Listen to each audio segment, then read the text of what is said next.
بسم اللہ الرحمن الرحیم۔ السلام علیکم my YouTube family, please subscribe my YouTube channel and press the bell icon. قارون حضرت موسیٰ علیہ السلام کا چچا زاد بھائی تھا اور تورات کا حافظ تھا۔ اللہ تعالیٰ نے قارون کو اتنا مال و دولت دیا تھا کہ اس کے مقابلے میں کوئی نہیں تھا۔ بے شمار مال و دولت دیکھ کر اس کی حالت بدل گئی اور سامری کی طرح حضرت موسیٰ علیہ السلام کا دشمن بن گیا۔ قارون نے حضرت موسیٰ علیہ السلام کی نصیحتوں کے برخلاف عمل کرنا شروع کیا اور غریبوں یتیموں پر ظلم کرنا اس کا مشغلہ بن چکا تھا۔ وہ لوگوں پر ظلم کیا کرتا، اپنی دولت عیش و عشرت میں خرچ کیا کرتا۔ اس لیے اس نے اپنے نہایت شاندار اور بہت عمدہ محل بنایا اور محل کے در و دیوار کو سونے اور مختلف قسم کے جواہرات سے مزین کیا، حتیٰ کہ اپنے گھوڑوں اور اونٹوں کو سونے اور جواہرات سے مزین کیا۔ قارون کے پاس سینکڑوں غلام اور کنیزیں تھیں۔ جب بنی اسرائیل کے بزرگوں نے دیکھا قارون غلط رستے پر گامزن ہے تو انہوں نے اسے نصیحت کرنے کی کوششیں کی اور کہا، قارون یاد رکھو، دنیا نے کسی کے ساتھ وفا نہیں کی، یہ مال و دولت چند دنوں کے لیے ہے۔ بنی اسرائیل کے بزرگوں نے کہا، قارون تم نے اتنا مال کس لیے ذخیرہ کر رکھا ہے؟ کیوں لوگوں پر اتنے ظلم ڈھاتے ہو؟ لوگوں کا حق کیوں پامال کرتے ہو؟ غریبوں اور ناداروں کی مدد کیوں نہیں کرتے؟ اللہ سے ڈرو، اللہ تعالیٰ دنیا پرستوں کو پسند نہیں کرتا۔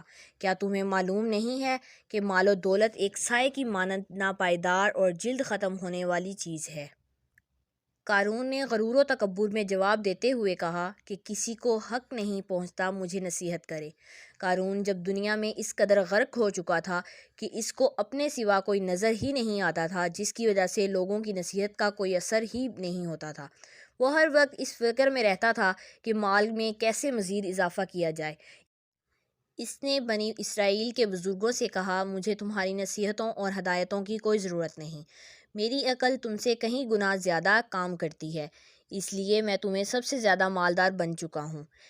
ایک دن قارون نے بہت عمدہ لباس پہنا اور بہت عمدہ گھوڑے پر سوار ہوا اور اپنے محل سے باہر نکلا۔ بہت زیادہ نوکر چاکر بھی اس کے ساتھ تھے۔ بنی اسرائیل کے فقیر اور غریب لوگ قارون کی عظمت اور شکوہ کو دیکھنے کے لیے راستے میں کھڑے تھے اور اس قدر سونے اور جواہرات کے دیکھنے پر حسرت کر رہے تھے۔ غریب لوگ کہتے، کتنا خوش نصیب ہے قارون، کاش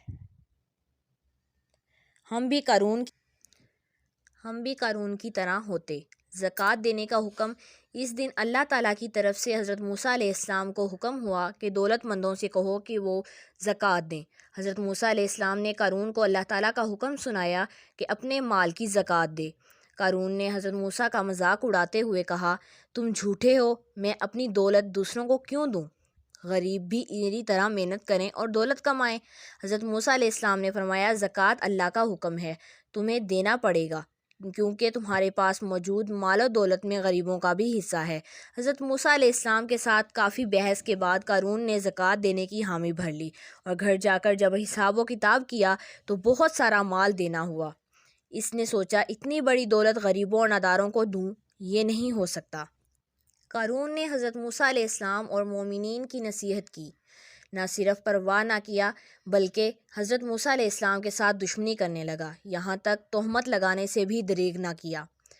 حضرت موسیٰ علیہ السلام قارون کی گستاخی اور سخت دلی سے بہت ناراض ہوئے اور اللہ تعالیٰ سے درخواست کی کہ اس حریص اور ظالم انسان کو نیست و نابود کر دے۔ اللہ تعالیٰ نے حضرت موسیٰ علیہ السلام کی دعا قبول فرمائی اور اللہ کے حکم سے زمین نے قارون کو محل اور تمام اموال سمیت نگل کر حریص قارون کا خاتمہ کر دیا۔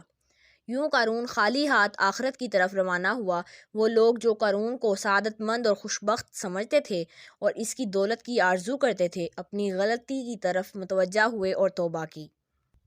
قرآن مجید کی وہ آیات جن میں قارون کا تذکرہ کیا گیا ہے، ان سے پتہ چلتا ہے کہ اس نے غرور اور تکبر کی وجہ سے اللہ اور اس کے رسول کی نافرمانی کی۔ نتیجہ اس قرآنی قصے سے ہمیں درس ملتا ہے کہ اگر اللہ تعالیٰ کسی کو مال و دولت عطا فرمائے اور اللہ کی دی ہوئی نعمت پر شکر بجا لاتے ہوئے غریبوں اور فقیروں کا خیال رکھنا چاہیے اور ہرگز اپنے مال و دولت پر غرور اور تکبر نہیں کرنا چاہیے، کیونکہ اللہ تعالیٰ ہی دولت دیتا ہے، جب وہ چاہتا ہے پل بھر میں دولت چھین بھی لیتا ہے۔